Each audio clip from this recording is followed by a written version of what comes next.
Hi aspirants, welcome to my YouTube channel. Today we are going to discuss one article that is published in the Eenadu news paper.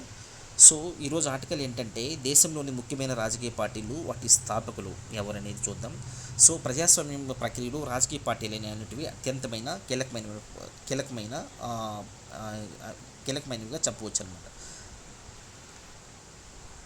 So ఈ రాజకీయ పార్టీలని ఆ, భారత ప్రజా ప్రాతినిధ్య చట్టం 1951లోని section 20A ప్రకారం so ఆ, భారత ఎన్నికల సంఘం రాజకీయ పార్టీని గుర్తింపిస్తుందన్నమాట.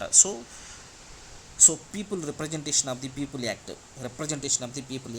1951 సెక్షన్ 20A ప్రకారం సో ఆ, ఇండియన్ ఎలక్షన్ కమిషన్ అనేది రాజకీయ పార్టీలు గుర్తింపిస్తుంది అనమాట. రాజకీయ పార్టీలకి గుర్తింపిస్తుంది. సో ఈ గుర్తింపు పొందాలంటే ఏంటి, రాజకీయ పార్టీ గుర్తింపు పొందాలంటే కనీసం 100 మంది ఓటర్ల జాబితా ఉండాలి. సో దాంతోపాటు ఒక 10,000 మనీ అయితే డిపాజిట్ చేయాల్సి ఉంటుంది. సో డిపాజిట్ చేసి రాజకీయ పార్టీకి నమోదు చేసుకోవాలి. సో మన దేశంలో రాజకీయ పార్టీలు అనేవి రాజ్యాంగబద్ధమైనవి కావు. సో కాకపోతే కాన్స్టిట్యూషన్లో మెన్షన్ చేసిన పార్ట్ 3 ప్రకారం సో ఆర్టికల్ 19A సీల్ ప్రకారం ఆర్గనైజేషన్స్ కానీ అసోసియేషన్స్ కానీ ఫామ్ చేసుకోవచ్చు. దాన్ని బేస్ చేసుకొని రాజకీయ పార్టీలని స్థాపించుకోవచ్చు. సో ఇంకా చూసుకుంటే భారతదేశంలో కొన్ని జాతీయ పార్టీలు ఉన్నాయి, స్టేట్ పార్టీస్, రాష్ట్రీయ పార్టీలు ఉన్నవి, అలాగే గుర్తింపు లేని పార్టీస్ కానీ ఉన్నవి. సో నేషనల్ ఎలక్షన్ కమిషన్ వచ్చేసి ఇండియన్ ఎలక్షన్ కమిషన్ వచ్చేసి 2024 మార్చి 23న ఒక రిపోర్ట్ అయితే ఇచ్చింది. దాని ప్రకారం వచ్చేసి ఇక్కడ మనకి 6 జాతీయ పార్టీలు, నేషనల్ పార్టీస్ ఉన్నాయి. సో స్టేట్ పార్టీస్ 58 ఉన్నాయి, రాష్ట్రీయ పార్టీలు.